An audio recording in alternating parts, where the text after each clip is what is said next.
Perkenalkan, kami dari kelompok 1. Pada kesempatan kali ini, kami akan mempresentasikan hasil dari diskusi kelompok kami. Perkenalkan, nama saya Desi Melianda dengan NIM 192000009. Halo, perkenalkan nama saya Niko dengan NIM 19/2024. Perkenalkan, nama saya Natasha Veronica dengan NIM 192000255. Nama saya Victor Surya dengan NIM 192000257. Perkenalkan, nama saya Diego Emmanuel Togatorok dengan NIM 192000309. Perilaku konsumen. Perilaku konsumen ada dua jenis, yaitu perilaku rasional dan perilaku irasional. Perilaku rasional adalah perilaku yang mengutamakan aspek konsumen secara umum. Perilaku irasional adalah perilaku yang mudah terbujuk oleh diskon. Contohnya rasional. Seseorang memesan kamar demi kenyamanan meski mahal. Contoh irasional, seseorang memesan kamar yang murah atau karena diskon. Ada beberapa proses pengambilan keputusan konsumen. Yang pertama, pengenalan masalah, pencarian informasi, mengevaluasi pasca pembelian. Ada beberapa cara untuk menghadapi perilaku konsumen. Memberi kesempatan berbicara. Dengarkan pendapat konsumen dengan baik. Jangan menyela pembicaraan. Ajukan pertanyaan kepada konsumen. Jangan mudah marah dan tersinggung. Jangan berdebat dengan pelanggan. Hak yang dimiliki konsumen. Hak atas kenyamanan, keamanan, dan keselamatan dalam mengkonsumsi barang dan jasa. Hak untuk memilih barang dan jasa serta mendapatkan barang dan jasa sesuai dengan kondisi dan nilai tukar yang dijanjikan. Hak atas informasi yang benar, jelas, dan jujur mengenai kondisi dan jaminan barang dan jasa. Hak untuk didengar pendapat dan keluhannya. Langkah-langkah dalam proses pengambilan keputusan kognitif. Perspektif pengambilan keputusan. Perilaku konsumen bersifat rasional. Konsumen memilih barang berdasarkan kebutuhan. Barang yang dipilih konsumen memberikan kegunaan optimal bagi konsumen. Konsumen memilih barang yang mutunya terjamin. Konsumen memilih barang yang harganya sesuai dengan kemampuan konsumen. Kesimpulan, dalam pengambilan keputusan konsumen dipengaruhi oleh perilaku konsumen untuk membeli suatu produk. Salah satu faktornya adalah faktor psikologis. Perilaku konsumen merupakan pengintegrasian yang mengkombinasikan dua perilaku alternatif. Selanjutnya akan dilanjutkan oleh teman saya. Pengaruh internal terhadap perilaku konsumen. Yang pertama ada konsep diri.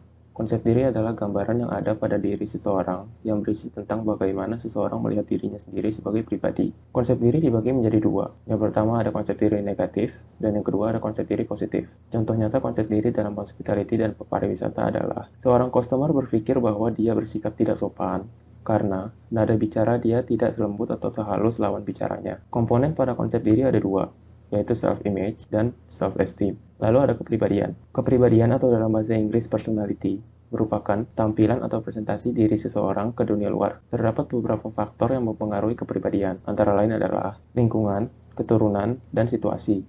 Contoh nyata dalam hospitality dan pariwisata adalah seorang waitress akan selalu bersikap sopan dan baik saat menghadapi customer. Selanjutnya ada sikap. Sikap adalah segala perbuatan dan tindakan yang dilakukan berdasarkan pada pendirian dan keyakinan yang dimiliki seseorang. Contoh nyata sikap dalam hospitality dan pariwisata adalah seorang manajer harus bersikap tegas tetapi tetap baik dan sopan di depan para karyawan dan customer. Sumber pembentukan sikap ada tiga, yaitu faktor sosialisasi, faktor pengalaman hidup, dan hasil pengamatan yang berkepanjangan. Lalu ada persuasi. Persuasi adalah sesuatu yang bertujuan untuk mempengaruhi sikap dan pendapat pembaca mengenai suatu hal yang disampaikan oleh penulisnya. Strategi persuasi terdapat 4, yaitu adalah kesan pertama, membangun kredibilitas, menarik empati, dan memotivasi. Contoh nyata persuasi dalam hospitality dan pariwisata adalah seorang waitress akan merekomendasikan beberapa makanan yang paling diminati banyak orang. Selanjutnya akan dilanjutkan oleh teman saya. Berikutnya, saya akan membahas tentang pengaruh eksternal pada perilaku konsumen, kelompok, dan efek situasional terhadap perilaku konsumen. Yang pertama, sifat pengaruh situasional terjadi dalam 4 situasi, yaitu situasi komunikasi, pembelian, penggunaan, dan disposisi. Keempat situasi tersebut merupakan situasi di mana konsumen dipengaruhi oleh informasi yang didapat, adanya pengembangan strategi pemasaran, memahami kepuasan dalam penggunaan produk, dan pengembangan produk yang efektif dan beretika. Kemudian, terdapat beberapa hal yang mempengaruhi perilaku konsumen berdasarkan karakteristik situasionalnya, yaitu dari lingkungan fisik seperti lokasi, dekorasi, atau objek fisik, lingkungan sosial seperti adanya kehadiran orang lain, perspektif temporal, misalnya kapan terakhir kali kita membeli kue atau melakukan sesuatu, task definition, yaitu tujuan yang ingin dicapai, dan yang terakhir antecedent states, yaitu suasana hati sesaat seperti khawatir, sedih, atau marah yang disebabkan oleh suatu situasi. Kemudian, ada juga situasi ritual yang merupakan seperangkat perilaku yang dilakukan secara terstruktur, mempunyai arti simbolik, serta dilakukan untuk menanggapi peristiwa sosial. Contohnya seperti pada saat lebaran, orang-orang akan pergi berlibur atau pulang kampung.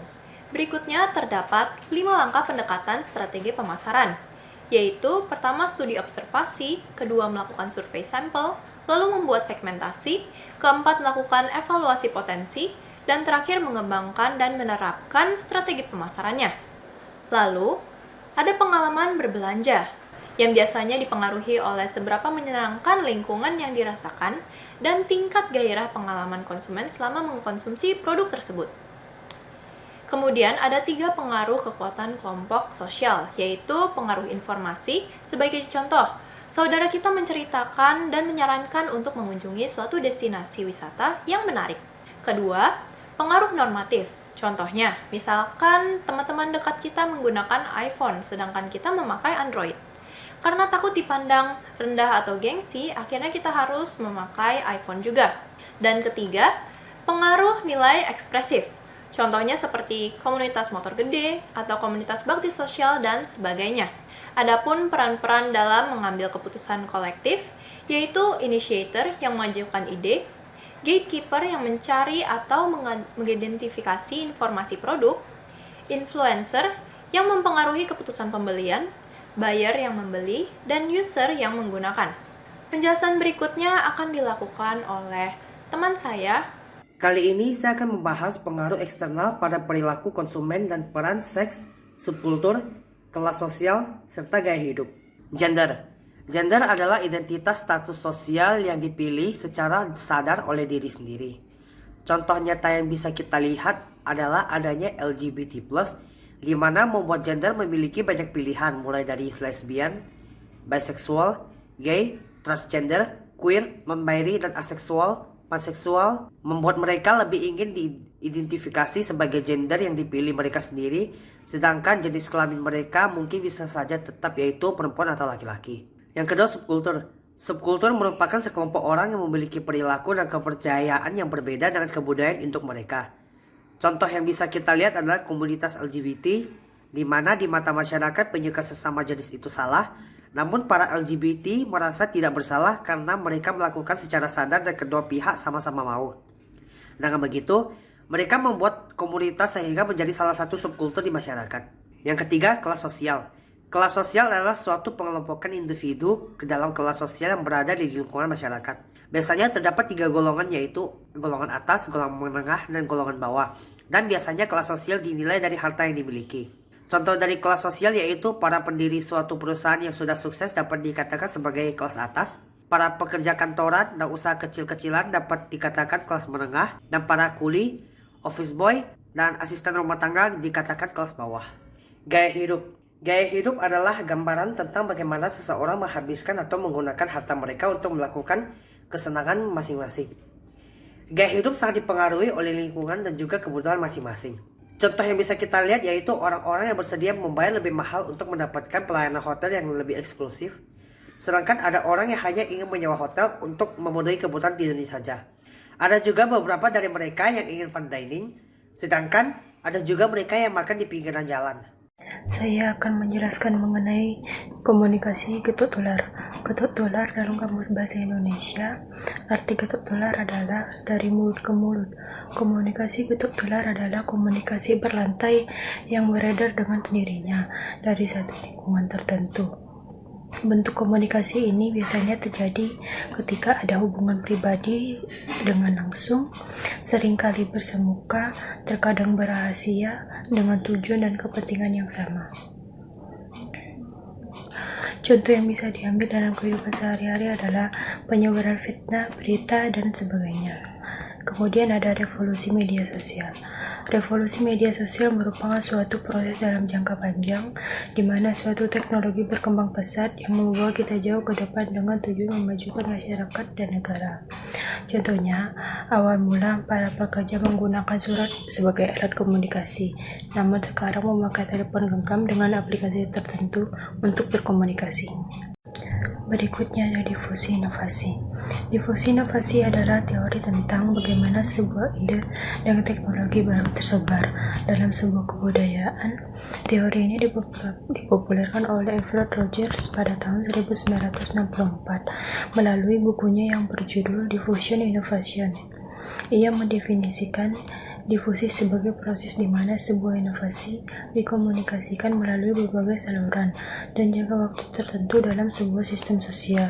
Contohnya di bidang pendidikan, awalnya sumber pembelajaran hanya dari guru dan meminjam buku dari perpustakaan. Namun sekarang banyak sekali kelas online tentang ilmu tanpa harus melakukan pertemuan tatap muka dan tersedianya e-book. Untuk memudahkan kita membaca tanpa harus pergi ke perpustakaan untuk meminjam buku. Kesimpulannya adalah getok tular adalah ilmu dari mulut ke mulut.